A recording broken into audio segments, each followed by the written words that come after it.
ఆ nomination points ఏంటి? సుమన్ అన్న, ఫ్లోరా, రాము అసలు పిచ్చోడి చేతికి రాయిస్తే కొట్టినట్టు అసలు ఏం నామినేషన్ పాయింట్స్ ఏం పెట్టారు వాళ్ళు అసలు. సో మాస్ మ్యాన్కి నామినేట్ చేస్తుంది ఏంటి ఫ్లోరా గారు. ఫ్లోరా గారికి మాస్ మ్యాన్ ఎంతో సపోర్టివ్గా చేశాడు. ఇప్పుడు చాలా పాజిటివ్ సోలు, అసలు ప్యూర్ సోల్ అని చెప్పేసి ఎంతో హెల్ప్ చేస్తున్నాడు. సో ఏదో హెల్ప్ చేసింటే అతన్ని పోయి నామినేట్ చేసింది ఫ్లోరా గారు.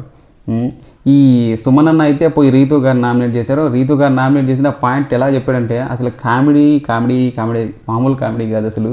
సో ఎక్కడో ఉన్న గుడ్డు టాపిక్ తీసుకొని వచ్చి చెప్పడం, మళ్ళీ మీరు ఇక్కడ పాయింట్ అక్కడ, అక్కడ పాయింట్ ఇక్కడ చెప్తున్నారని చెప్పేసి ఏదో వేక్ పాయింట్స్ చెప్పేయడము. అసలు అసలు ఏం బాగాలేదు ఆ పాయింట్స్, అసలు వరస్ట్ పాయింట్స్ అనిపించాయి అసలు. సో ఈ రాము గారు కూడా మళ్ళీ రాము గారికి మాస్ మ్యాన్ ఎంతో సపోర్ట్ చేశాడు. సపోర్ట్ చేసి మంచి మంచి పాయింట్స్ చెప్తుంటే ఇంతకుముందు కూడా మాట్లాడుకున్నారు సంజన గారి విషయంలో. మళ్ళీ మాస్ మ్యాన్ తీసుకొచ్చి నామినేట్ చేయడం అనేది అసలు ఏంటో వాళ్ళు అసలు స్ట్రాటజీ ఏంటో నాకు అర్థం కాలేదు అసలు. ఫుల్ వీడియో కావాలంటే కింద లింక్ క్లిక్ చేసి ఛానల్లో మొత్తం వీడియో ఉంటుంది ఫ్రెండ్స్, ఒకసారి చూడండి.